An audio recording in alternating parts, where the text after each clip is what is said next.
Hey, what's up, Canada and beyond? Welcome back to episode number 3 of Bankers, Bandits, Bullion, and Bucks with Bryce.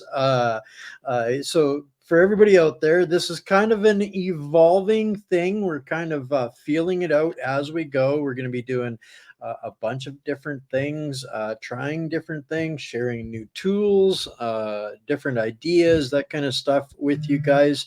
As always, you can follow along what we're doing on whatsupcanada.org for sure. And having a little bit of trouble with lgm.news this week because we're starting to plug in a bunch of the new developments that we've been using over there. So you won't be getting us on there today. But as always, follow us on one of our platforms, get connected.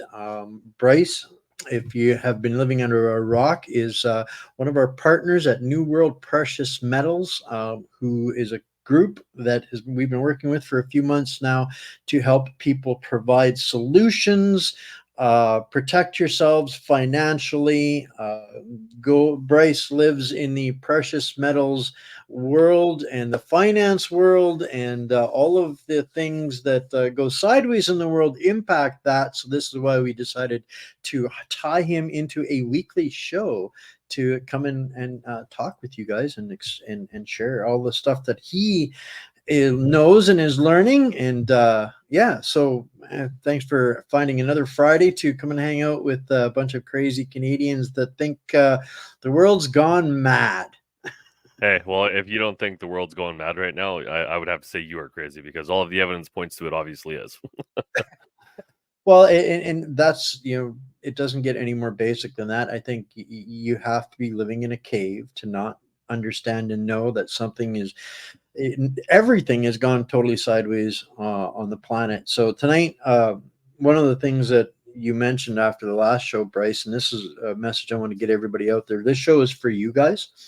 We're doing this for you guys. We want your feedback. We want your communication and your engagement. So we really want to start bringing that into the show. So if you guys have got questions, comments, information, things that you want to know, don't hesitate for a second. Throw it into the comments, and Bryce has, I've given him the reins here on this. He can interrupt anytime he wants when he sees a comment in any of the chat threads to address. He's going to do so. So don't be shy, folks.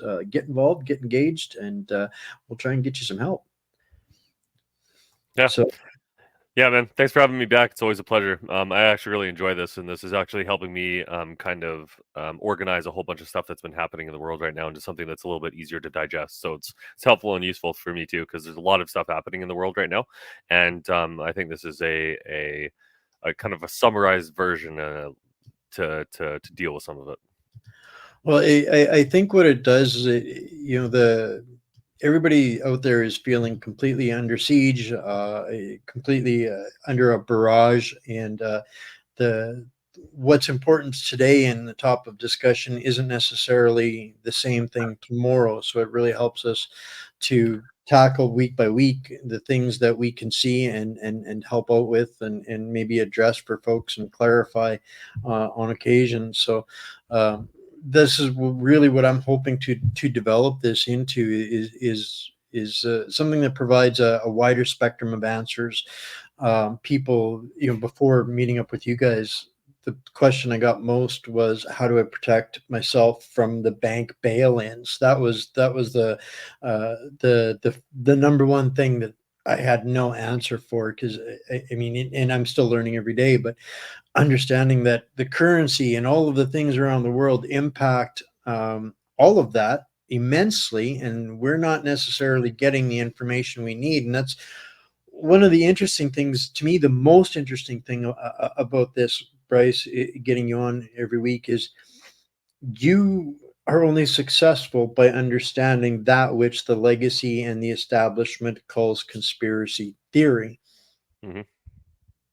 So, I mean, if there is anything more credible that we could be doing, would to debunk the theory from the conspiracy, you're the guy. Well, I hope so. I like to base a lot of what I do off of a hard reality, and I'm kind of coining that term because there is a lot of I don't want to say disinformation because that's a disingenuous term, but there's a lot of information out there, right? And is the only the ultimate question with information is it accurate? Is it true? And is it relevant to whatever is being discussed, right? There's no disinformation in that. You can say you can have whatever opinion you want, but your opinion is based on conclusions, evidence, analysis, right? That's the type of stuff that matters and that I care about, right? So even if you're completely wrong, like that's not disinformation, you're just wrong, right? The only difference is if somebody's lying to you, right? That's malinformation or whatever nonsense they're using these days. But ultimately, if you're saying something to me, it doesn't matter what your agenda is. I need to be able to look at it and say whether or not it's true. How did you come to this conclusion? Why are you telling me? What's it doing? Why are you saying it? Right? These are all questions that surround the actual information itself. Right?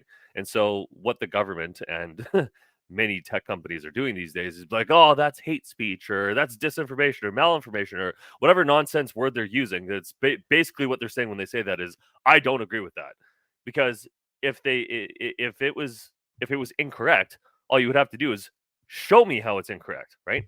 Like the answer to this disinformation isn't censorship, it's better information and better analysis and better conclusions, right? So anybody that ever says hate speech or any of these other censorship bullshit words, that's the answer. They are authoritarian, and the answer to that is show me your work, bro.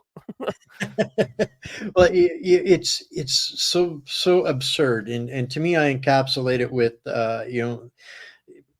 and there is no hate in this. This is just me saying, and I may get hate for this. I don't care. Teresa Tam is a biological man. He can identify as whatever he wants. That does not make my interpretation of the information at my disposal misinformation, malinformation, or hate speech. It is none of those things. I live in the real world where if that whatever it is going to come at me, I am going to address it in the fact that is a reality I perceive. I don't live in the Avatar universe. It's not mal or misinformation or hate speech, and this is where we have to live now. It is defining ourselves by what is reality and what is not, and their experts do not make them an expert of anything other than the absurd. And I'm sorry, but if I listen and make decisions based on the absurd, I would be carving myself up, calling myself something different, looking for a career in a different gender field, and probably starving to death with 14 scars in my arm from jabs. So I mean, anyways, that's me just venting and ranting. Well, it's a good point, and there's a really old saying that is, if you can make somebody believe absurdities, you can make them commit atrocities, and that's really the underpinning of a lot of cultural revolutions in history. Is that, hey, those are the bad people, and we got to kill them to save whatever we're talking about on our side, whatever our side is, right? And that's That what the communists are doing right now. That is exactly where we are at. They Yeah. are making kids believe things and committing atrocities under those beliefs. And we're They're supposed to sterilizing children. How did you get people to the point where like, let's sterilize children? It's insane. how do we get to the point where, oh, you're depressed, it's okay to self-terminate?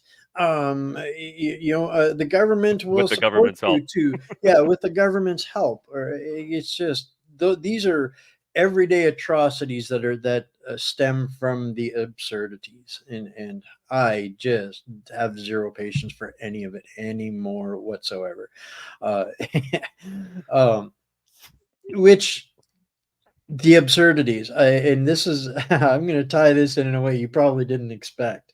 Uh, the absurdities to me this week, over the past week, was people There aren't actually many. expecting a vote of non-confidence to pass in the House that Pierre Poilievre was going to call. Kudos, Pierre, for Yeah, chirping like a I've been. chihuahua. But Yeah, anybody that expected that, that it was going to be effective, there is an example of political absurdity, but in but my opinion. oh, totally. And this is actually a really great example of statecraft in the sense of political theater, because it forced a couple things. Because one of the things that there's a huge number of people across the country, myself included, obviously, that are against the carbon tax because it's abysmally stupid, it's ineffective, it's straight up theft.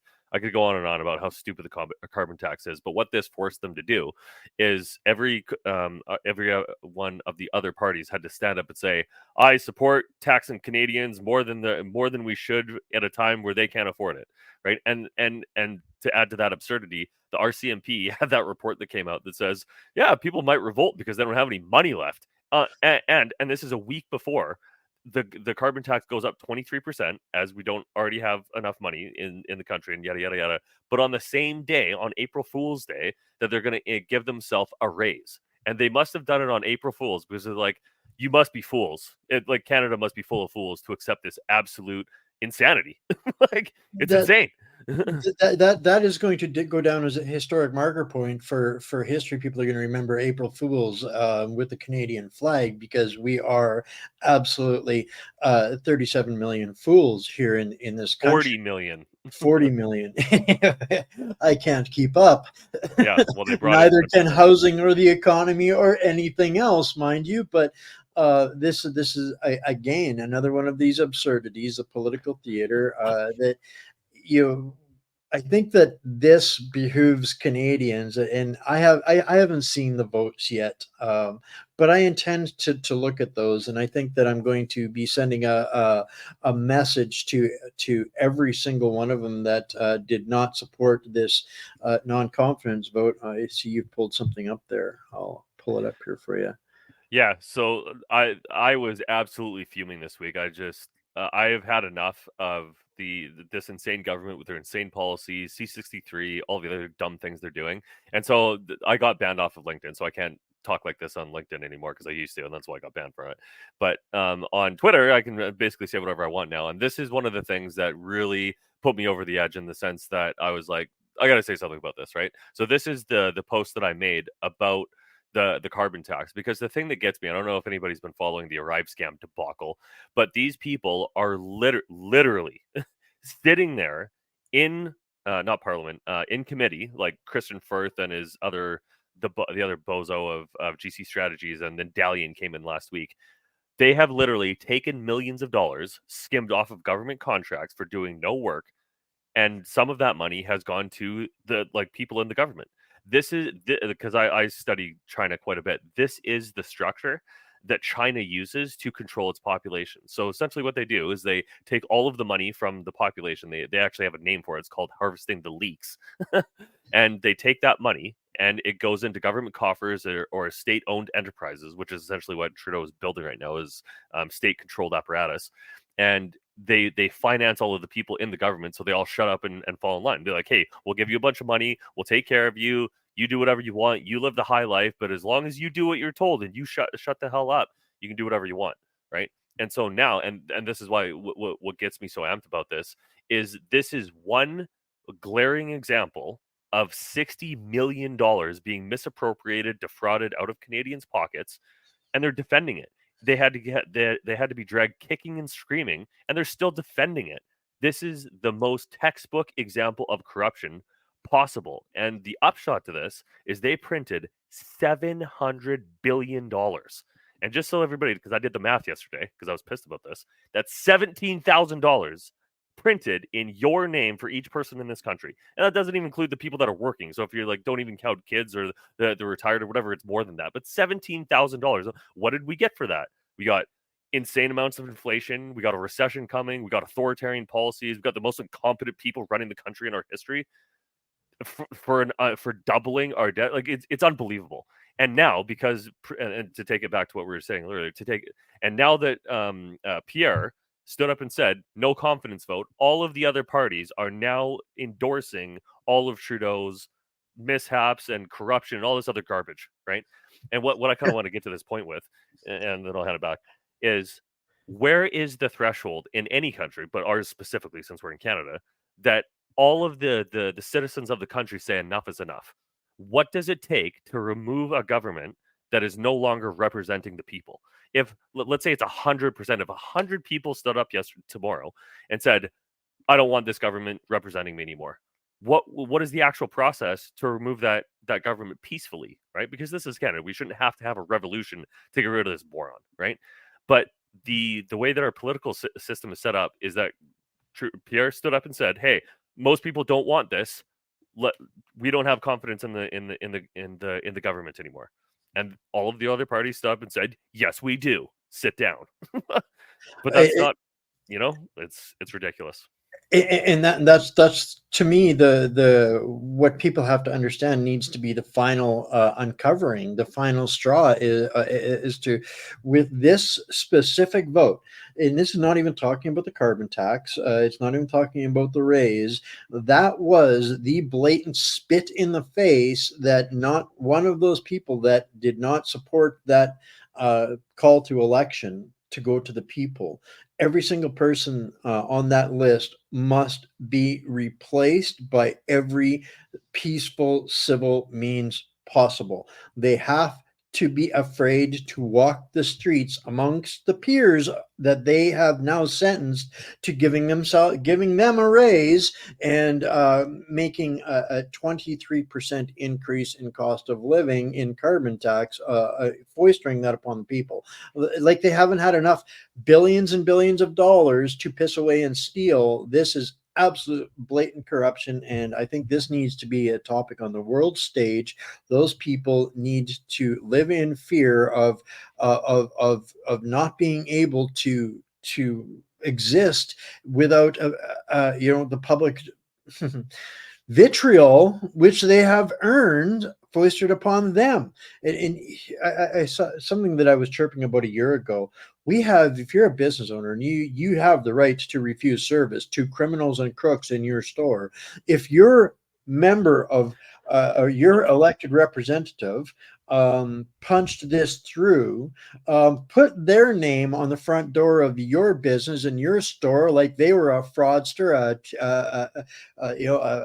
a rubber check deliverer, a thief, like they stole from you, and make it be known to the public that they are not welcome in your store because they are literally trying to kill your store, and they will succeed. They will succeed if we don't stop this insanity. Again, the absurdity. It's beyond insanity. It's straight up absurdity.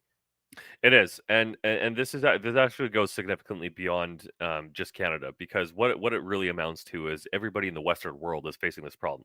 The oligarchy and the communists that are serving them have basically decided that now's the time we're making a move for 2030, right? That's their kind of timeline. They're making their moves now, right? And so this year, 2024, is supposed to have like 1 billion people or 2 billion people or some such number in the Western world, or like the global democracies that are voting, right? And I've made this point before, and Trudeau actually put forward their electoral changes this week as well. So much happened this week; it's crazy, and they want to scale up.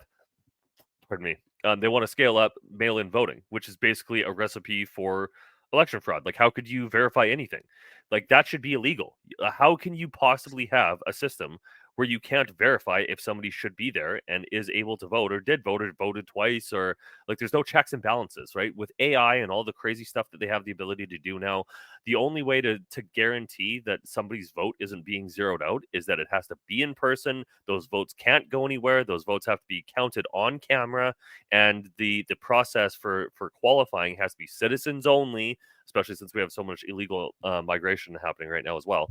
But like these are like basic things that the government is not only not trying to fix, they're trying to make it worse. So like, how would we ever verify a mail-in voting system? Like, how would you verify that ever? Well, and that one of the other things that you're right, a lot happened this week, and it's almost impossible to keep track of. They also, I've discovered this week, are trying again to alter the parameters of mental illness. For example, if you are a jab denier, you are mentally ill. And this is why they're adding that to MAID, because eventually they're gonna be like, hey, you're mentally ill, you're dangerous to other people, we're gonna sign you up for MAID. That and this is one of the core reasons that's got to be opposed too, is because that is their ultimate goal. It is an extermination process of people that they're dissidents. This is exactly what they do in China. This is communist policy. This is Bill C63, C11. All of these things are giving themselves a justification to label us mentally ill and dangerous. And it's MAID balances the budget. That's literally their stance is MAID balances the budget. And if you're not willing to take part in the pharma transhuman future, then you are a threat and a danger to all. There was a question that came up here on Rumble. I'm going to pull that up here for you, Bryce. And I let you. looked at that one That's too. on That was that a good one. Yeah. Hit it up. So TFSAs, you can think of them essentially like cash accounts, right? So when I explain precious metals, this is how I explain them, and I'll get to the RSP in a sec. So when you think of money, right? Money is supposed to be the intermediary between resources, right? So the original one was precious metals. Originally it was barter, but then it moved to precious metals because it was something that wasn't easily duplicatable, right? So it was something that had a process behind it that everybody universally agreed that this was valuable, so we could trade resources in between ourselves, right?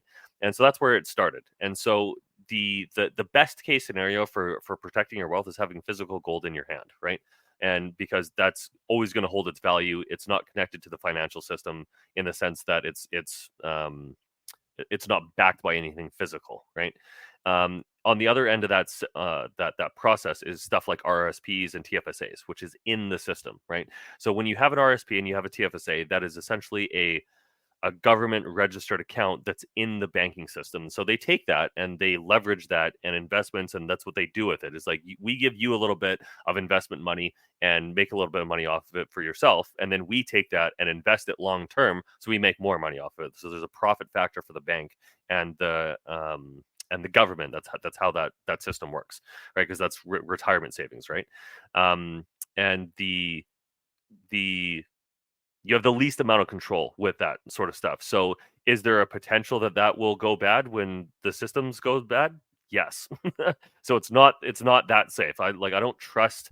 I don't invest in RSPs because I'm 37 now, and when I looked at this stuff years ago, I'm like, I'm never going to see this money when I retire. I'm going to invest it myself, and I don't. If I invest it myself, what do I need the government for, right? If I make good investments and I do well, what do I need you for, right? The whole idea behind registered retirement savings funds is that you couldn't do it yourself. We'll help you out, right? Here's a nice simple structure. You don't have to understand. You put your money in there. It's safe. We'll take care of you, basically, is the idea behind that. Works for some people, and if we weren't on a borrowed time with how the economy is going, it would have been fine long term, as long as we had more people coming in to replace the people that were retiring. Lots of problems behind that. Don't need to get into them. Basically, that money long term isn't going to be there because the math just doesn't make sense. So what you can do with RSPs is you can back them by gold. But the thing that I always say to people when they ask me about how do I protect my wealth is really simple. How do you survive? Right? That is the number one question. How do you survive? Right? Do you have enough food? Do you have enough water? Do you have your own place? Do you have tools? Do you have a business? Do you have something that produces something that other people will find valuable? Right? That's number one. Right? And if you don't have any of those things, don't buy gold and silver. Right? You need to buy and make sure do you have the things that are going to keep you alive? And I'll stress this point a little bit because it's important. You are at war, not because you declared war or that you're in a war, is because somebody declared war on you, right? And the people that are doing this, the global oligarchs, the Chinese Communist Party, all the idiots running the world, right? They have told us multiple times already that they want to take all of our stuff and put us in 15-minute cities. Well, if you don't like that, you better do something to prevent them from being able to control you through food or your job or your capital or whatever, right? And the more things that you can do to prevent them from being able to control you, the better. Gold and silver is one of them, but the number one is having food and water so that they can't just force you into a bread line where they can control you, because that's what happened in the 30s. Nobody had backup. Nobody had resources and assets and stuff, and they were at the mercy of the state, right? And if that happens again, it's not going to be good, because they're going to have central bank digital currencies, digital IDs, all these other crazy things that we're dealing with now. So number one, get hard assets. Number two, put it in gold and silver. And number three, if you can afford it, is invest in things that are creating value. Awesome answer. So another comment here that something that happened this week that I think probably, if people aren't aware of, they should be paying attention to, is the differences in treatment by the policing towards peaceful protesters in Newfoundland versus protesters for Palestine in any other part of the country. That is one that I wish I could say that I would see going differently, but I do not. If you are a Canadian petitioning or protesting against Canadian issues, I think you can expect a police force response for anything that is not, or that for anything that's outside of pro-Palestine in Canada right now. That vote that they had in the House, I think, was another clear indicator of who our establishment actually fears the most, and it's not you or me, John Q. Canadian. Another comment here that I wanted to pull up. Thanks, Chris, for putting this up there. Obviously, you're involved with the class action suit for people that had their bank accounts seized. I think that's something extrajudicially. Yeah. Arbitrarily and maliciously. We could add a whole bunch of these into that one. And if I may, I think there's a good point to be made on that. So one of the battlefields, if you will, on this war of ours that we're fighting here, is the lawfare facility, or sorry, the lawfare. What do you call it? Angle, I guess, is that there are people that are using law to increase their level of control on all of us, right? And there's something to be said for organization of a lot of people, right? Crowdfunding is a really powerful idea. And I think the convoy really drove home a really simple idea, is that there's a lot of people, even with very little resources, that when they say, hey, enough is enough, that's something that I believe in, I'm going to support, lots of good can happen with that. The convoy, you got to remember, raised $10 million twice, right? They got shut down twice, but that's $10 million that was raised almost like that, right? You got to remember that even if we had $10 per person in Canada, that's still a good $300 million that we could probably raise fairly easily if there was a purpose and a goal and a whatever that we believed in enough to put our money to. And so one of the things that you can confidently put your money towards that will work on defending your rights from that aspect of lawfare is the JCCF. I've donated to them myself. I've met John Carpe, really good guy. And they have hundreds of cases that are going right now, and that's one of the things that they do is they defend Canadians for their constitutional rights. There's a couple other organizations as well, but the JCCF, if you haven't heard of them before, you can go check them out. Really, really good bunch of people that are lawyers. They don't like all the bullshit that's happening, and they put their money where their mouth is, and they don't. Most of what they get, they put towards fighting some of these battles for us. I got a follow up here for the first question that we brought up there for you.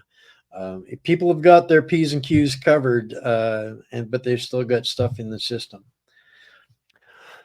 Yeah, that's a good question. That basically comes down to a question of, can you afford it and do you need the income? So I had somebody ask me a very similar question was, I've got a whole bunch of precious metals already, but I kind of need this consistent income. And it's a simple question.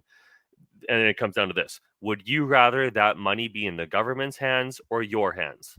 You paid that money basically tax-free already. So you haven't been taxed on it, right? So even if you get you have to take a 30% haircut on that. That's taxes that you pretty much would have paid on it anyways. You just haven't paid them yet.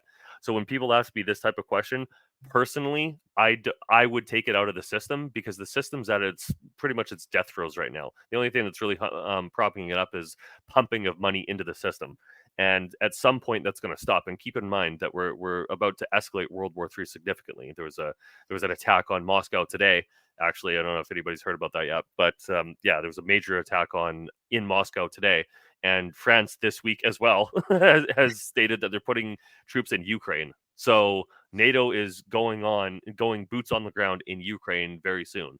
So at some point, all of the things that have been simmering under the hood are going to explode, and when that happens, things are going to get crazy. So if you want to prepare for the stuff that's coming, get all of the resources, skills, and assets you can together now, and make sure that you have control of them, right? Because anything that you don't control beyond a certain level of distance. So as an example, right, one of our things that we do is a wholesale program in a private vault. That private vault is outside the banking system, so it can't be seized by the government in that sense, but it's still in a vault outside of your city. So there's a couple benefits to that, but it's always going to be better for you to have personal control over it, because somebody will have to come to your door and take it from you. Well, I just before going live with the show here, I did see that apparently ISIS has claimed responsibility for the attack in Russia, which kind of makes me giggle What? when you understand the hierarchy of those kinds of things. ISIS is an American counteragency funded entity, so it kind of makes sense. I hate to admit it, because I was wondering who would have the guts to do that, except an American proxy, of some sort, and that apparently that is who's claiming taking the credit for it. I Just just out of want to. nowhere, we haven't heard about ISIS for years, and all of a sudden they're I like, you know, know what? right? We got to attack Russia. Yeah, of all places, now they want to pick a war with Russia. Sorry, Shar. I'm sorry if you find this as a doom show. To me, I find this um, inspiring and uplifting, because to be able to talk without pretending to smell the flowers, without self-censoring, because I'll tell you, it doesn't matter where I do see victories and I see good things happening, but I still see things heading way, way worse before they're going to get better. And we're not going to be able to fix anything if we continue to pretend like things are going to come up roses all on their own. So Yeah. it's reality. It's reality. And just coming out here and blowing smoke up people's butts, that's not serving anybody, in my opinion. Yeah, and let me speak to that a little bit, because I understand the sentiment. There's a lot of people that if I speak a lot of this stuff, they've never heard it before. It's very uncomfortable to really think about the implications of what this all means, right? But I'm not black pilled, right? I am absolutely 100% believing that we have the ability to change this, because ultimately all of these problems are man-made. Ultimately, all of these problems have been allowed because we, the people, have given up our civic duties and farmed them out essentially to people that are not on our side, right? That was a choice. Ignorance is a choice in the age of information, right?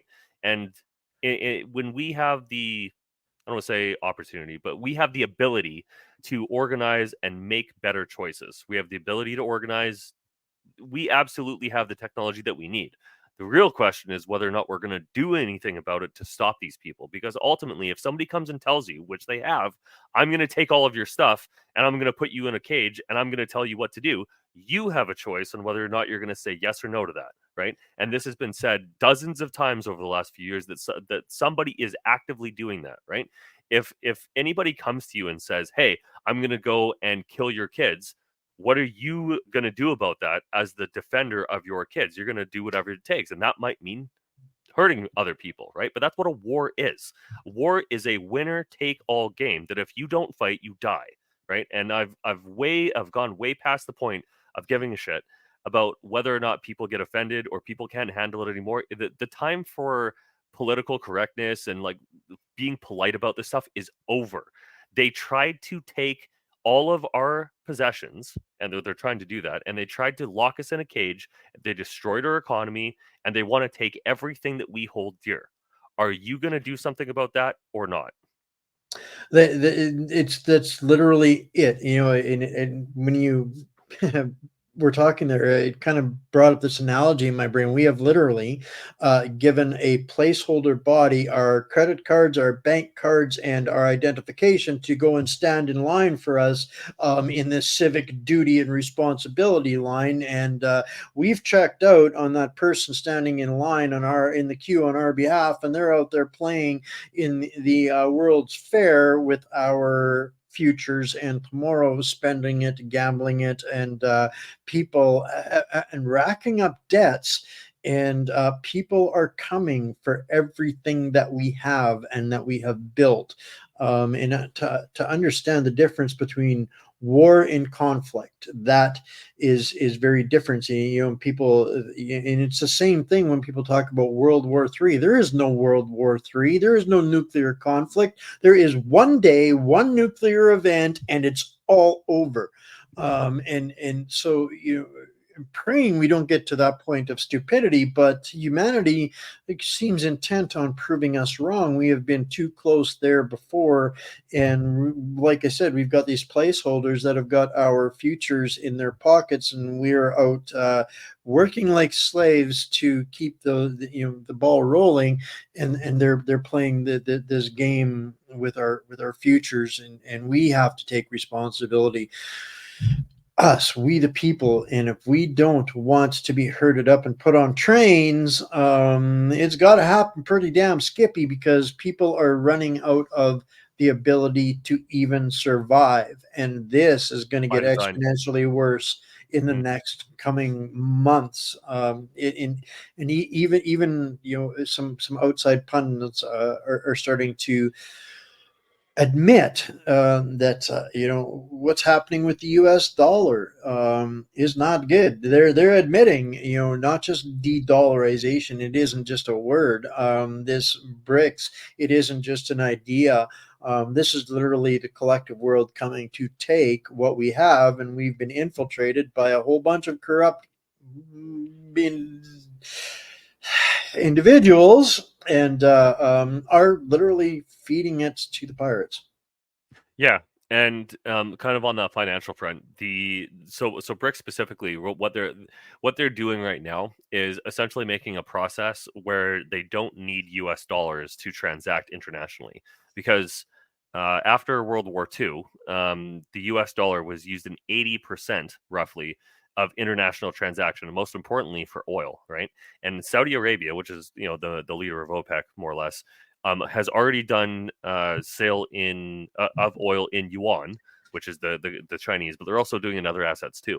And so what that means is at some point, it may not be today, it may not be the end of this year, because I think they still need the U.S. dollar to survive to fight this war for whatever reason. But at some point, all of those treasury bonds and all of the money that's out there international, which is like I don't even know how much money is out there, because it's beyond the amount of money that they've printed in the U.S. There's trillions and trillions and trillions and trillions of dollars out there that will eventually come back to the U.S. because nobody wants them. And once that does, that makes every person's U.S. dollars, and by extension Canadian dollars, because we're connected at the hip, worthless, right? And we have printed double what our debt was 3 years ago, double. So think of it like this: I have $100, I go and buy something, right? You have $100, you buy something. We both have $100 worth of something. If somebody just prints into existence $500, the value of our assets go down, and they can come in and buy that asset that we hold at pennies on the dollar with the amount of money that they printed. That's a very simplified version of what's happening, but that's the general idea. We had X amount of value in Canada, right? If they printed double what our debt was, where is that money going? What did it do? This is one of the reasons we have inflation, and it was so high, but it hasn't dispersed. It's still there. It's still happening. What did that money do? Where did it go? You know what I mean? And the fact is that they are now, because our debt is so high, now they have to pay it back. We're spending more on debt servicing than on healthcare and military. at the start of World War III. It's indefensible. And what annoys me most about the Conservatives, they're not saying any of this. Not one politician has talked about war beyond let's defend Ukraine. It's insane. Segue in with into something a little bit different here. What does Freeland mean? She doesn't think your home should be a financial asset. I want to tackle that one first. What she means is the RCMP article that everybody has been talking about for the last week. She's telling you that's going to be reality. That she's telling you that the police understand what they are talking about when they say the whole country is going to be pissed when we will never own anything. But the police say we will be unhappy. And Chrystia Freeland is saying, no, you will be happy because it shouldn't be a personal asset. And everybody can have one. And everybody has the same people. Yeah, what does that remind you of? Right? Communism. This is literally her being the antagonist, telling you she is coming for your house, she is coming for everything that you have, and the police are expecting you to be upset and to get violent and stupid. And I think this is why when we're having these dark conversations, they're absolutely necessary because we have to get in front of all of this. And it's absolutely possible. We're seeing instances of this, and in for the people that you want to talk more solutions, I'll have a couple of interviews this coming week. I had to reschedule with Maggie Braun, but there's some incredible work being done to extricate communities from this, and there's about to be a tidal wave of informational and learning. And also on Monday, I've got Ivor Cummins is coming on a show, and he's going to explain more in depth. And this is where we need to have these conversations and understandings, because as we spoke last week, Bryce, we can have a revolution or an enlightenment, and they are both predictably going to end up happening very differently, but will to get to the same ends. So that's up to us to decide whether it's going to be an enlightenment or a revolution. And I don't want to take part in a revolution. I would way rather take part in an enlightenment. But during a time of enlightenment, you have to get into the mud pits. Yeah, I would much prefer a renaissance to a revolution, but at the end of the day, we might not be the people that get to decide that, because at the end of the day, these people are putting into policies that are destroying the country intentionally, right? So at some point, it's going to be too late for a renaissance, and it's going to have to be a revolution. I'd prefer not to do a revolution, but at the end of the day, I'm not just going to submit to government control of my body and my people and my community and my family and all of that. It is not going to happen, which is why I'm sure I'm a threat to these people, because I'm not an idiot, and most of the people running the planet are.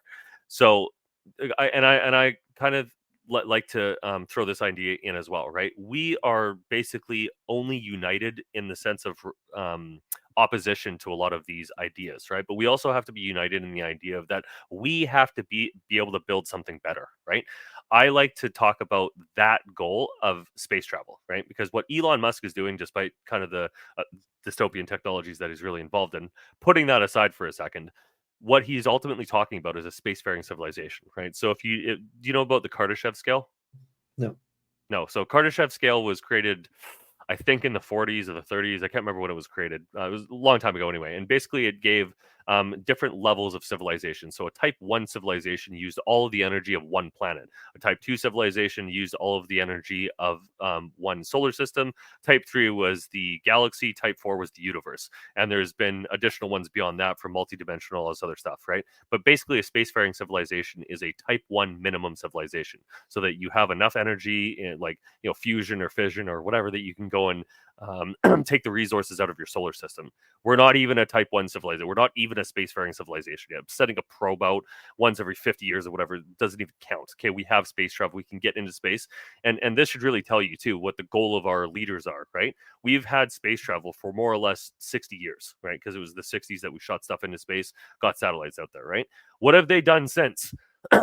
War, control, economic ridiculousness, more war, like all of their goals, all of the things that they have done is like, give me more money and more control, and you guys shut up. That's all of their policies, right? Are we getting into space? Are we fixing hunger? Are we fixing all of these innumerable problems that we can talk about? No. So clearly, the people in charge are not actually having our species and our civilization at the forefront of their priorities, right? And so, if they are the wrong people, what do we as a civilization want out of our civilization? How are we going to be organized so that we don't have to kill each other just to survive, right? Because that's ultimately one of the problems, that this system is designed that somebody has to fail, because you can't create money at interest and have everybody succeed, because there isn't enough money to pay the interest in society, right? So somebody has to lose. And to bring this back to the financial thing, one of the things that they're doing, and one of the reasons that they're buying gold at historic levels, is once that dollar fades into nothingness and irrelevance, they're going to pay it all off with gold and silver, because gold and silver will be worth so much more, and they'll back the central bank digital currency with gold and silver. It will always go back to gold and silver, because that's where things started. I'm going to dummy this last minute down for a sec, and say that all bureaucracy, all government lives to expand itself, to expand the cronyism in order to harvest more and more and more from you, the earners, the slaves, the wealth generators, and they are the parasites. And continuing down this progression, I see a comment in here. Just don't buy precious metals, just keep your bucks. Well, that buck might buy you a stick of bubble gum today. Next week, it's going to buy you a quarter of a stick of bubble gum, but that same amount of dollars worth of gold that you bought today is going to buy you 10 packs of government bubble gum.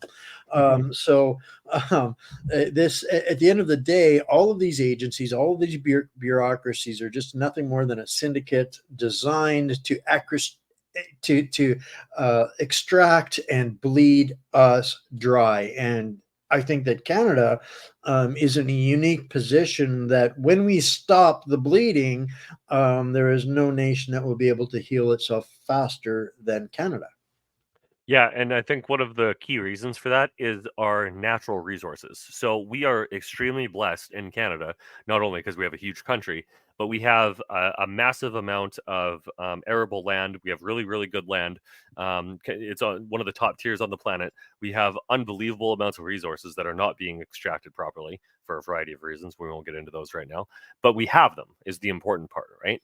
And if these morons that are running the country right now were not in there, and somebody with actual intelligence and organizational skill enough to use the resources that we have lots of potential for growth, right? The problem that we face isn't a resource one, it is an organizational one, right? And this is why I'm so confident that we can make changes. Will we make the necessary changes? Well, that's debatable. I'm not so sold on that, but we can, and that's the important part, right? And if that decision is made, we have the ability to change our world and have a golden age, right? What we face is basically comes down to this: do you want a golden age or do you want a dark age? Because if we let the people that are in control now win, that's a dark age. If we get together and we make decisions, kick these idiots out, and say, "No more you idiots. We're going to figure it out ourselves. Thank you very much."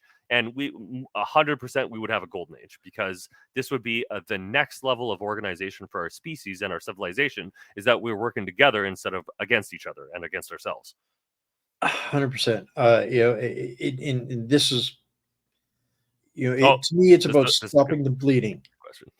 Pardon me? Sorry, there's a good question by Carrie. How much of our resources does China own? Great question, and this is why this is a great question. So I want to say 2012, might have been 2014. There's a Stephen Harper, which I did not like for a variety of reasons, but this is one of the major ones. He signed into law the FIIPA, which is essentially the Foreign Investment partnership agreement. Basically, it was an agreement with China that they could invest in Canada. And so China has bought up a huge amount of our resources. They've done that in the States. They've done that all over the world. But the Chinese economy is collapsing right now. So something soon is going to happen with that. So either they're going to try and leverage all of what they have bought internationally, or they're going to have to sell those assets off, which gives them the opportunity for us to buy them back. But Trudeau was complicit in this. So he sold one of our major I want to say mining companies. It was Nexen something. It might have been an energy company, or it was some sort of resource company. And so there's a huge amount of Chinese money in Canada. So that is a problem, right? But ultimately, they're not here. We are. So unless they invade, which is possible, and there's an argument to be made that they eventually will. But if they don't or can't, we still have these physical assets here, and if they can't use them or utilize them, they're ours, right? And one of the ideas of a sovereign nation is that you have control over within your borders of what you do with your resources. And so eventually, that's going to be a conversation that we need to have. And that's eventually going to get us to the conversation that any deal struck under the guise of fraud is no longer a deal, and our country does not have to abide by that. Yeah. So all of a sudden, all of these fraudulent corporations that have come in and assumed ownership of our resources and materials and roads and infrastructure under a fraudulent government, that's ours. That is our shit, and it's time to take some of that back. Another question. And that might be that revolution that we're talking about. It might be. I guess this kind of leads into the question that just popped up on the screen. Maybe you can tackle that one. Yeah, also a good question. And so to give you guys, let me preface this answer with a little bit of context, okay? So it's generally considered and known knowledge, and nobody's ever verified this for like 50 years or whatever it is, but it's generally accepted that the U.S. has the biggest stockpile of gold in existence, which is roughly 8,000 tons. I think it's like 8,200 tons or something like that. But think of that as a benchmark for a second, okay? So last year, all of the central banks bought 1,100 tons of gold. This year, they're on pace for about 1,200 to 1,400, depending on how much they buy. So that should give you an idea of how much gold is being bought. And that doesn't include private, and that doesn't include the Eastern authoritarians. China is buying gold like it's going out of style. Everything that they can get their hands on, they're even doing an arbitrage, which is essentially they're setting the price of gold higher in the SCO, which is the Shanghai Commodity Exchange, I think, or the something I can't remember the name of it. And they're buying it higher than what you can sell it for in the West. So they're moving huge amounts of precious metals to the east.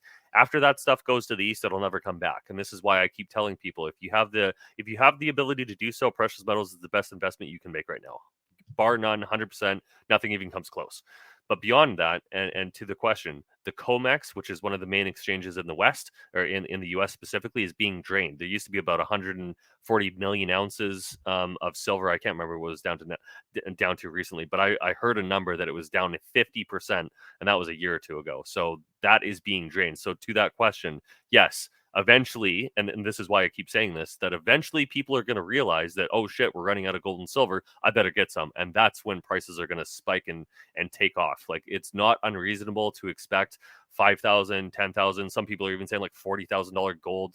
And typically silver is a percentage of that. Like the gold silver ratio is typically about 25 to 40 in that range somewhere. Right now it's 86. So like silver is a massively undervalued commodity right now, but eventually it's going to spring. And so it went up 10% last week. There you go. And I know you're not into real estate, but I think this is a question that people are very curious about. Residential real estate. Should they sell it or should they rent it out? The short answer is yes. The longer answer is it depends. So if you own it outright, keep it because it's a hard asset. And if you can cash flow it, it's valuable, right? So if it's a multi-family asset, you're probably in a better shape because there's more cash flow. And with people having to sell their house, and so let me say this too, is that bankruptcies and mortgage delinquencies have skyrocketed in the last couple of weeks because people are out of money. They can't make the payments anymore. And this is exactly what happened just before 2007. So I'm telling you now that sometime in the next few months, maybe 6 months, 10, end of the year at the absolute most, we're going to see that flip in the market. I think personally, this is my prediction, because of all of this economic data that's going in the wrong direction. And when that happens, what happened in 2007 is going to happen again, but on a whole other scale, because the difference between then and now is that people now have massively increased debts. Like there is so much more debt because, like, if you think even 2007, you in the US you get houses for like a couple $100,000, right? Now they're like 600 grand. They're like triple the price, and the interest rates are like triple what they were then, right? So every time that they've crept up those interest rates, it increases those monthly payments, and that's what people can't afford, right? And so if they have to move out of their house that they own, well, they got to try to live somewhere. You're either in a tent or you're in a hospital or whatever, or you're going to try and find a place to rent. And now that they've brought in so many illegal immigrants and legal immigrants as well, well, where are you going to live? Right. So if you're able to rent something out, you'll probably be okay because somebody's going to have to pay for that. But the opposite argument to that is that who's going to be able to afford $3,000 a month for a 1-bedroom? It's absolutely insane that Justin Trudeau still has his job. Like, this is literally the fault of his stupid policies over the last 8 years that have contributed to this, right? In any other job in the private sector, if you destroy every KPI, which is key performance indicator for those that don't know that term, it's a term to track certain things that are relevant to a job title. So if everything in a country that matters is going down, you just get to be like, hey, I'm just going to stay on for another couple of years because I feel like it, even though everybody hates my guts. It's insane. It's insanity is unsustainable. That is, I cling to that, and the more educated our society becomes, and when I say that in that context, it's not just Canadian society; it's a global society that has been waking up to all of this because they have overplayed their hands on so many levels, and they have proven themselves over and over repeatedly. And again, yesterday, or today, whatever it was, with this non-confidence vote, that there is no trust left to be had, and this is why we are seeing. It's taken some time. And this is something that I mentioned, 3 years ago. The resistance, people opposing this waking up, this was very, very new, and we were far away from being organized. But we have gotten through that learning curve so quickly, and there are so many initiatives, brilliant people that are coming up with solutions in different tentacles, different, in specific occasional realms. We're having some victories, and it's the motors are not firing on all cylinders or in the right order yet, but we're seeing a lot of that. And this is going to be, I'm just going to pull up, because we're just down to the last 2 minutes here, but I'm going to put out a homework assignment for everybody so that they understand my guest on Monday. And I think you're going to appreciate this guest as well, Bryce, and it'll give us something to talk about next week as well. But this is Ivor Cummins created this flow sheet, I guess, or whatever you want to call it. Yeah, it's like a mind map. Mind map, yeah. And some George of Gammon the is really good. Anybody, so that guy in the top there on the left is George Gammon. Highly recommend anybody that wants to really try to understand the financial side of things that's happening right now. That guy is really, really smart, very intelligent guy. Really knows his stuff. and that's why I wanted to give everybody a chance that's watching here tonight to get an early taste of what we're going to be hearing from on Monday. Because and when I first watched this yesterday and I reached out to him immediately, it was because of this flow chart, and it really nailed it. All of the peak wedge issues outlined, the war on farmers, anti-meat, COVID-19, all of these things that create the wedge issues, but it all then turns into the same things. Everybody thinks that we're fighting a different fight, a different beast, but at the end of the day, they're all designed to weaken society and take us to this globalist utopia. He's been able to put it together and articulate it on how exactly this system is operating. And I'm really, really super excited to have him joining us on Monday. Unfortunately, he's in Europe, so this is going to be like an 11 o'clock in the morning or noon show in Alberta Central Time. But this guy is the bee's knees when it comes to understanding how this corruption takes place and happens. So that is really, I think, where we have to get to understanding. It's not as it's not rocket science. It is literally all laid out and it is simplified, and we just have to get more organized and more coordinated, get our personal houses in order. That means prepping, making sure you've got the TP and the rice and the beans, the 90 days of groceries and all of those things. Yep. And then it's, defunding the banks, and then it's the precious metals, and understanding how all of this is interconnected, and it's all critically important to understanding this war that we are in, and it is absolutely unmistakably a war. But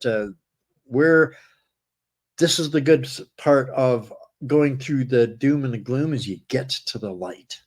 Yeah, and so let me leave off on something that's a little bit more positive, because I think this is a really important thing and structure that you can implement in your life today. Okay, so you have a hand. There's 5 fingers on it. What's bigger, 5 or 1? What's bigger, 5 or 1? Oh, obviously 5. 1, because they're One to put united. together. This came from Game of Thrones, but it's just as relevant now as it is in a fantasy world. When you're united and you're working together, that fist is a lot more powerful than an open-handed slap, right? And if you have just 5 people that you can work together, it doesn't matter what you do at this point. All that matters is you do something. Pick a problem, pick a goal, pick a thing that you want to prepare for, or talk to a leader, like literally doesn't matter. Literally does not matter what you do at this point. Do something and do it with somebody else, right? Because nobody gives a shit if one person says something. They will care if a whole bunch of people say the same thing and they're really angry about it. That's why they don't want us organized. And this is why I keep driving this point home. The only thing that they care about is us being aware and organized enough to oppose them, right? So you have to be organized, right? Every person in this chat right now, I want you to go and think of somebody in your own life, and there's a couple people in my life that I do this with as well. Go and talk to them and say, I think this is something that we should do together. I know you care about it. I care about it. Let's do something about it. Talk is cheap now. This only matters because if somebody is coming to kick your door in, talking to them is not going to stop them. They're coming to kick your door in, right? So you have to either be prepared or go and kick their door in first. That's what a war Leave is. the car keys in your mailbox. Oh, man, I can't believe that, bro. It's unbelievable that they said this, man. These literally a communist thing. Don't defend yourself. Just sit there and give them your keys so that they don't hurt you in your own house. A cop said that. Unbelievable, man. How these people still have a job is beyond me, bro. Cop with authority said that. Unbelievable. And yet the House votes against fixing it. This is absolutely the pinnacle. And this is exactly why I just don't care anymore, bro. I'm like, if these people are coming at me, bro, let's go. You know what I mean? Thanks, Bryce, for everything, and thank you guys, everybody, for tuning in here. I do. It may be a hot mess, but I'll tell you, it's refreshing being able to not self-censor and have realistic conversations about some of the bad stuff, and make it make sense for others who aren't afraid to have to hear some doom and gloom, because right now it is not a bed of roses out there. So on that note, guys, hit Bryce up on Twitter. You can find him at Bryce Wade on Twitter. Find us at Bryce Wade BEO. There you go. And feel free to reach out to the World Precious Metals if you want to protect yourself with gold and silver. We're a very aware company, good group of people. We'll help you out as much as we can. $5,000 minimum. If you're below that, it's totally okay. You can go and get gold and silver from Silver Gold Bull if you want to spend under $5,000. They're a really good bunch of people as well. Happy to help anybody. And if you want to reach out to me, feel free on Twitter. All right, guys, there you have it. From the horse's mouth. Bankers, bandits, bullion, and bucks with Bryce. Y'all have an amazing day, and we will do this again, and who knows what it'll be. Same time, same place next week. Bye for now.